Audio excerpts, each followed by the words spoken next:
इस क्वेश्चन में देखो हमें क्या कहा है, a constant voltage of frequency दी हुई है 1 megahertz. 1 megahertz means 1 × 10⁻⁶ hertz, okay. Is applied to a lossy inductor. Lossy word वैसे ही कंफ्यूज करने के लिए दिया हुआ है, बस inductor in series with a variable capacitor, okay, as shown in figure 5.1। तो फिगर 5.1 में क्या शो कर रखा है, आर है, एल है और सी है। तो हम अपना एक सर्किट बना लेते हैं। बेसिकली ये कहना चाह रहे हैं कि आर एल सी सीरीज में है और the current drawn is maximum. Current कब मैक्सिमम होगी, जब कैपेसिटर की वैल्यू कितनी है, 400 picofarad. P F is the picofarad and 1 picofarad is equal to 1 × 10⁻⁻12, okay. तो इस कंडीशन पे हमारे पास करंट क्या है, मैक्सिमम है, और इन्होंने कोई वैल्यू नहीं दी हुई, फ्रीक्वेंसी की वैल्यू दे दी 1 मेगाहर्ट्ज, ठीक है। बस अभी पहले यहीं तक सॉल्व करते हैं। मैंने तुम्हें बताया था कि जब भी मैक्सिमम करंट होती है तो वो कौन सी कंडीशन होती है, रेजोनेंस की कंडीशन होती है। और रेजोनेंस की कंडीशन में एक्सएल की वैल्यू किसके इक्वल होती है, एक्सी के इक्वल होती है।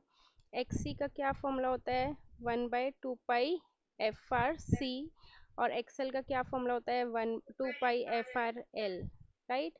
अब इसमें देखते हैं, हमें 2 पता है, पाई पता है, FR पता है 1 मेगाहर्ट्ज, और C पता है।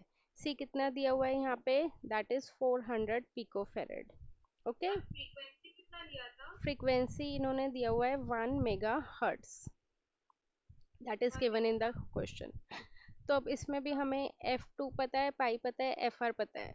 तो सब कुछ सॉल्व करके क्या हमारे पास यहाँ से L की वैल्यू आ जाएगी, आ जाएगी, ठीक है। अब आगे बढ़ते हैं। उसके बाद इन्होंने बोल दिया while the current is reduce to 1/√2 times of the above value.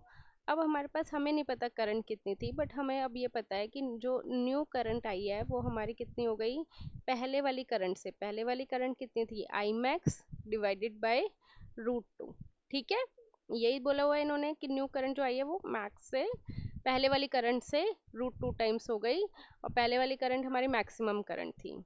और न्यू केस में, नए केस में हमारे पास कैपेसिटर की वैल्यू कितनी है, दैट इज 450 पिको फेरेड, ठीक है। 50 pico farad means again we need to convert it into farad. Find the value of R and L. हमें आर और एल की वैल्यू निकालनी है, जिसमें कि हमने एल की वैल्यू तो ऑलरेडी निकाल ली है, सी की वैल्यू हमें गिवन है। बस हमारा टारगेट क्या है, हमें आर की वैल्यू निकालनी है। Got it. अब देखो इसमें हमारे पास करंट का क्या फॉर्मूला होता है, I is equal to V/Z, right. V को हम एज इट इज रख लेते हैं। Z का क्या फॉर्मूला होएगा, √R² plus XL minus XC का होल स्क्वायर। अब कुछ बच्चे यहाँ पे पूछते हैं कि मैम आपने Z को R क्यों नहीं लिया, बिकॉज ये न्यू वाली कंडीशन के लिए ले रही हूँ मैं, और न्यू वाली कंडीशन पे करंट हाफ हो चुका है, तो अब ये रेजोनेंस की कंडीशन नहीं बची। ये कौन सी कंडीशन बची है हमारे पास, विदाउट रेजोनेंस वाली कंडीशन, ओके, जिसमें हमें V भी नहीं पता, सिर्फ हमें XC पता है।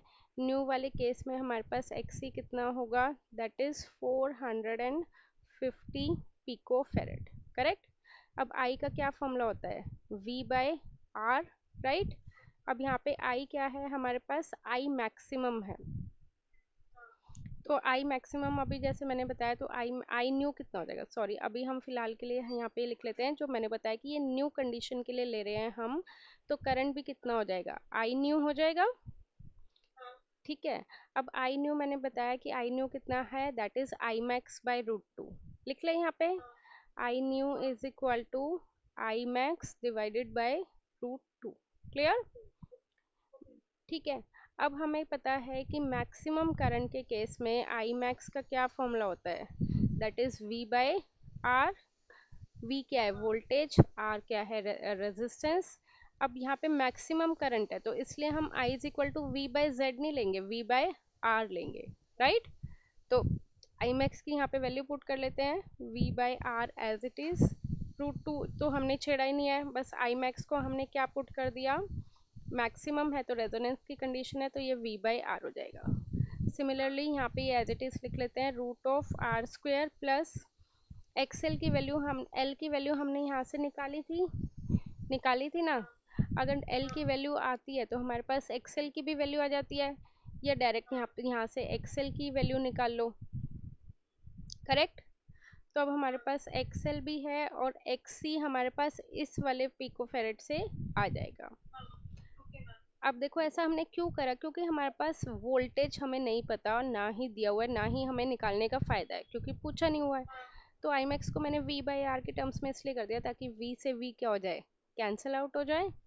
अब हमें एक्सएल पता है, एक्ससी पता है, सिर्फ एक सिंगल वेरिएबल रह गया जो हमें नहीं पता, दैट इज आर।